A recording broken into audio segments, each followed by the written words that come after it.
नमस्कार दोस्तों आज भारत के लिए बहुत ही ऐतिहासिक दिन है। इंडिया ने चांद के ऊपर अपना चंद्रयान 3 भेजकर पूरी दुनिया को ये बता दिया है कि आने वाले समय में इंडिया दुनिया की सुपर पावर होगी। यानी कि इंडिया ने ऐसा काम कर दिखाया है कि पूरी दुनिया में कोई भी कंट्री ऐसा नहीं कर पाई है, और उस कॉस्ट में जिसकी कॉस्ट एक हॉलीवुड की मूवी से भी कम है, जिसकी कॉस्ट आदि पुरुष मूवी की कॉस्टिंग से भी कम है, और इसरो के साइंटिस्ट ने ये कर दिखाया है। लेकिन पूरी दुनिया में कुछ देश ऐसे हैं जो इस मिशन को फेक बताते हैं, और जिनमें सबसे ऊपर है इंग्लैंड का मीडिया। आगे बढ़ने से पहले मैं चाहता हूं कि आप ये वीडियो देखें और समझें। So, you know, I'm going to have to ask you, because some people will be thinking about this. India, a country that lacks a lot of infrastructure, a country that has extreme poverty. I think more than 700 million Indians don't have access to a toilet. Really? Should they really be spending this sort of money on a space program? I would like to congratulate India on landing on the dark side of the moon. I would also like to now invite India to return the £2.3 billion foreign aid money that we sent them between 2016 and 2021. We're also set to give them £57 million next year. But I think the British taxpayer should keep hold of that, don't you? We should not be giving money to countries with a space programme. As a rule, if you can afford to fire a rocket at the dark side of the moon, you shouldn't be coming to us with your hand out. India reportedly has 229 million people living in poverty. According to the UN, it's the highest number anywhere in the world. It's also the 5th largest economy in the world, with an annual GDP of around $3.75 trillion. Why are we paying to help poverty-stricken Indians when their own government won't bother? Let's go across. जी हाँ दोस्तों England का media ये कह रहा है कि India ने चांद पर एक फेक मिशन किया है। इंग्लैंड का मीडिया ये कह रहा है कि ऐसे देशों को, इंडिया जैसे देशों को एड देनी बंद कर देनी चाहिए। इंडिया जैसे देशों को जो चांद पर जाने का सपना देखता है, उसको पैसे देने बंद कर देने चाहिए, और इंडिया को जिसमें इतनी गरीबी है, उसको चांद पर पहुंचने से पहले अपनी गरीबी की तरफ ध्यान देना चाहिए। और इंडिया जिसकी जीडीपी वैल्यू इतनी कम है, उसको चांद का सपना देखने से पहले अपनी जीडीपी के ऊपर ध्यान देना चाहिए। तो माय डियर फ्रेंड, मैं आपको बताना चाहता हूँ कि इंडिया एक ऐसी कंट्री थी जिससे इंग्लैंड ने इतना पैसा लूटा है जिसकी वैल्यू अगर आज की डेट में आंकड़ी जाए तो इंग्लैंड की जीडीपी का 15 गुना ज़्यादा अमाउंट है जितना इंग्लैंड ने इंडिया से लूटा है। तो मैं आपको बताना चाहता हूँ कि 200 साल में जब इंग्लैंड इंडिया पे राज कर रहा था, उस दौरान इंग्लैंड ने 40 करोड़ की संपत्ति इंडिया से चुराई है। सही वर्ड जो इंग्लैंड के लिए यूज़ किया जाता है वो है कि उसने इंडिया से ये लूटा है। तो इतनी अमाउंट अगर आप कैलकुलेट करें तो 40 के आगे 14 ज़ीरो लगा देना, और फिर कैलकुलेट करना कि इंग्लैंड ने कितने पैसे इंडिया से लूटे हैं। तो मैं आपको पॉइंट वाइज बताऊंगा, फैक्ट एंड फिगर से बताऊंगा, अपनी रिसर्च से बताऊंगा कि इंग्लैंड ने क्या क्या छीना है इंडिया से, क्या क्या लूटा है। जिसमें सबसे पहले आता है $2 ट्रिलियन का एक्सपोर्ट। यानी कि इंग्लैंड की company east India company, England ने इंडिया में टैक्स रेजीम चलाया और इनकम टैक्स लेना शुरू किया। इंग्लैंड ने इस टैक्स पेमेंट का टोटल अमाउंट जो इंडिया से लूटा है वो बनता है $10 ट्रिलियन। यानी कि अगर हम इंडियन रुपीज़ में उसको कैलकुलेट करें तो ये बनता है 8 करोड़। यानी कि अगर आप 8 के आगे 14 ज़ीरो लगा दोगे तो इतनी अमाउंट बनती है जो इंग्लैंड ने इंडिया से लूटी थी। इंग्लैंड हमें ये अमाउंट भी वापस करे। $5 ट्रिलियन गोल्ड और सिल्वर के रूप में इंग्लैंड ने हमसे लूटा है। आपने मूवी देखी होगी KGF, जिसका मतलब है कोलार गोल्ड फील्ड्स। ये कोलार गोल्ड फील्ड्स दुनिया की सबसे बड़ी सोने की खदान थी और इंग्लैंड ने यहाँ से लगभग 5 ट्रिलियन डॉलर का सोना और चांदी लूटा है, जिसकी इंडिया में अमाउंट बनती है 4 करोड़, यानी कि 4 के आगे 14 जीरो लगा दो। इतने पैसे गोल्ड और सिल्वर के रूप में इंग्लैंड ने हमसे लूटे हैं। इंग्लैंड हमें ये भी वापस करे।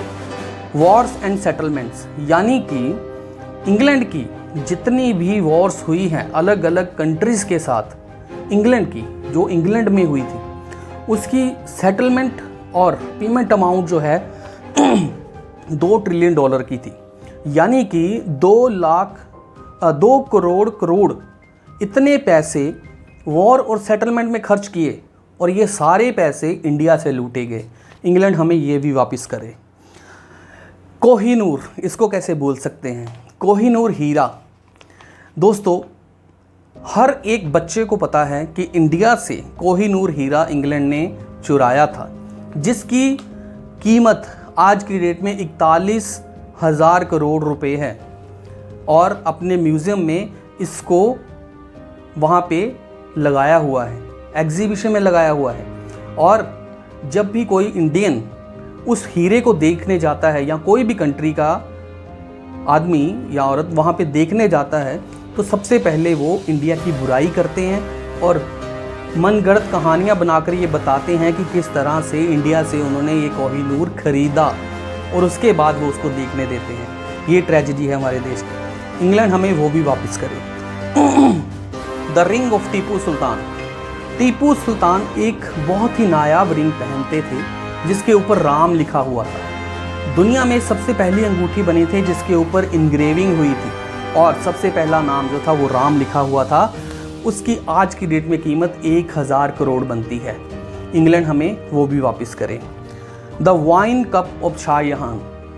शाहजहां ने एक बहुत ही नायाब शराब का एक प्याला बनाया हुआ था जिसको बोला जाता था the wine cup of Shahjahan. और ये कप जो है वो मोतियों से बना हुआ था और एक सिंगल मोती से बना था जो कि इतना रेयर था कि दुनिया में आज तक दूसरा नहीं बना है। उसकी आज की डेट में कीमत 500 करोड़ रुपए है। इंग्लैंड हमें वो भी वापस करे। अमरावती का संगमरमर। दोस्तों, बहुत सारे लोगों को ये चीज़ पता नहीं होगी पर अमरावती के संगमरमर के 70 पीसेस थे जो कि दुनिया में सिर्फ एक ही थे, वो थे अमरावती में। और इसकी कीमत आज की डेट में 1,000 करोड़ से भी ज़्यादा है। इंग्लैंड हमें वो भी वापस करे। स्टील का एक्सपोर्ट। दोस्तों, आज भी इंडिया दुनिया में सबसे बड़ा प्रोड्यूसर है स्टील का और आप इमेजिन कर सकते हो कि उस टाइम पे स्टील का प्रोडक्शन किस स्केल पे होता होगा। स्टील का एक्सपोर्ट इस स्केल पे होता था कि उसकी अमाउंट से इंग्लैंड ने 20 लाख करोड़ रुपए कमाए और इंडियन मैन्युफैक्चरर्स को कुछ नहीं दिया, बल्कि उनकी फैक्ट्रियों के ऊपर ही उन्होंने कब्जा कर लिया। तो इंग्लैंड हमें वो भी वापस करे। इंडियन यूनिवर्सिटी की 4 करोड़ किताबें, दोस्तों 4 करोड़ किताबें, और उनमें बहुत सारे ग्रंथ भी शामिल थे। कहा जाता है कि ओरिजिनल रामायण, ओरिजिनल महाभारत, रामचरितमानस और बहुत सारी ऐसी किताबें थी, इतने ग्रंथ थे जो कि इंग्लैंड ने लूट कर इंग्लैंड में भेजे हैं और इसकी कोई कैलकुलेशन नहीं है। किसी भी ग्रंथ, किसी भी किताब की कोई कैलकुलेशन नहीं होती है, खास करके जो पुरातन हो, जो हमारे ऋषि मुनियों के द्वारा लिखी गई हो। इंग्लैंड हमें वो भी वापस करे। इंग्लैंड ने 2 करोड़ वर्कर्स को काम पर लगाया और उनको बिना कोई पैसा दिए काम करवाया और उनमें से होने वाली इनकम को अपनी जेबों में डाला और इंडियन वर्कर्स को कुछ भी नहीं दिया। और इसकी टोटल अमाउंट जो बनती है 2 करोड़ वर्कर की, आप खुद कैलकुलेट कर लेना। 150 सालों तक फ्री वर्कर्स को काम करवाया। तो इसकी भी मैं कैलकुलेशन तो नहीं कर सकता हूँ, आप अपने हिसाब से कैलकुलेशन कर लेना। तो इंग्लैंड हमें उनका खून पसीने का कमाई का पैसा हमें वापस करें। महाराजा शेर सिंह की बेल्ट, दोस्तों बहुत सारे लोगों को ये भी नहीं पता होगा, महाराजा शेर सिंह एक ऐसी बेल्ट पहनते थे जिसके ऊपर 19 नीलम जड़े हुए थे और 19 पन्ने जड़े हुए थे। यानी कि महाराजा शेर शाह की बेल्ट जब इंग्लैंड के ईस्ट इंडिया कंपनी के हेड ने जब देखी तो उन्होंने पूरे 15 साल तक चेज़ किया उनसे वो बेल्ट लेने के लिए, पर जब महाराजा शेर सिंह ने उनको देने से मना कर दिया तो उन्होंने वहाँ पर हमला बोलकर उनकी बेल्ट चुरा ली। इंग्लैंड हमें ये भी वापस करे।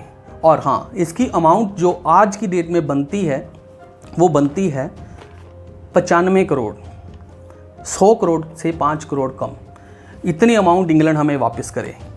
तैमूर का रूबी नेकलेस जिसकी कीमत आज की डेट में 80 करोड़ से भी ज़्यादा है, इंग्लैंड हमें वो भी वापस करे।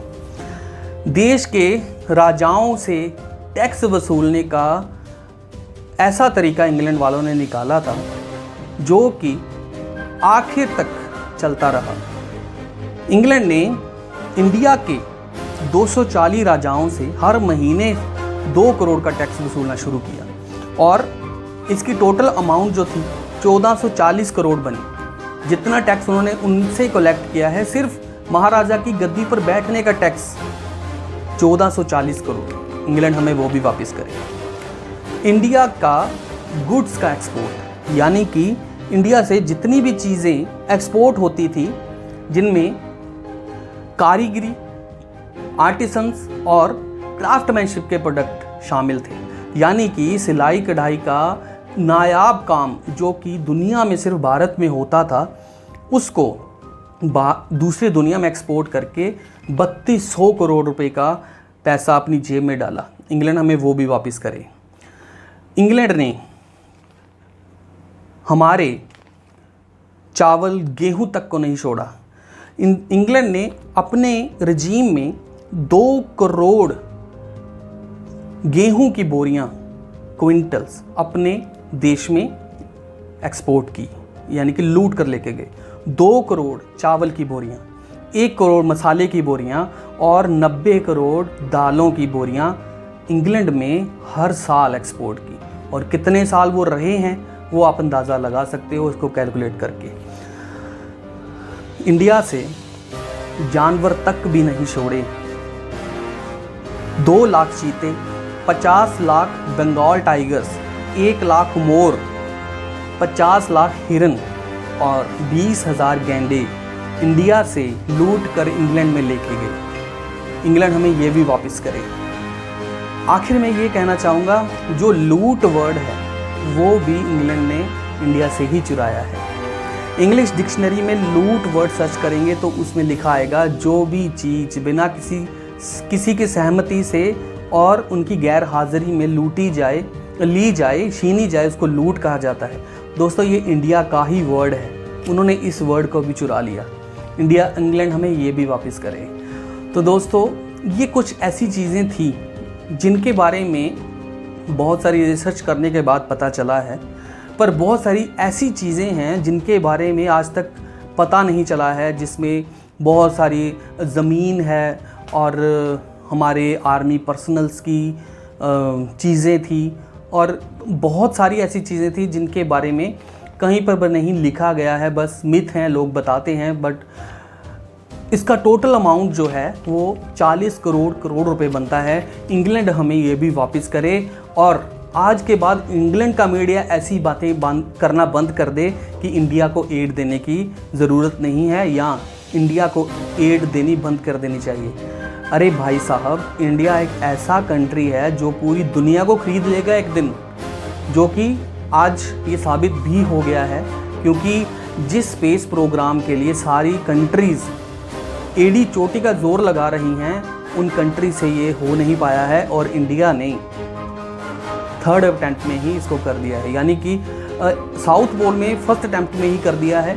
इससे 10 दिन पहले अपोलो का मिशन हुआ था उसी साउथ पोल पर पहुंचने का, पर वो ड्रास्टिकली फेल हुआ था। बट इंडिया के साइंटिस्ट की इंटेलिजेंट और वाइसनेस के द्वारा ये साबित हो चुका है। तो यही चीज़ मैं आपको बताना चाहता था कि इंग्लैंड ने हमसे क्या लूटा है, कितना लूटा है। तो मैं चाहता हूँ कि आप ये वीडियो हर एक बंदे से शेयर करें ताकि ये इंग्लैंड में उनके मीडिया तक पहुँच पाए कि ऐसी बातें करने से पहले ये फैक्ट्स एंड फिगर्स चेक कर लें। तो इसी नोट के साथ मैं इस वीडियो को एंड करता हूँ। अगर वीडियो पसंद आई है तो लाइक, शेयर और सब्सक्राइब ज़रूर कर देना और अपने दोस्तों के साथ शेयर ज़रूर करना। थैंक यू, धन्यवाद, जय हिंद।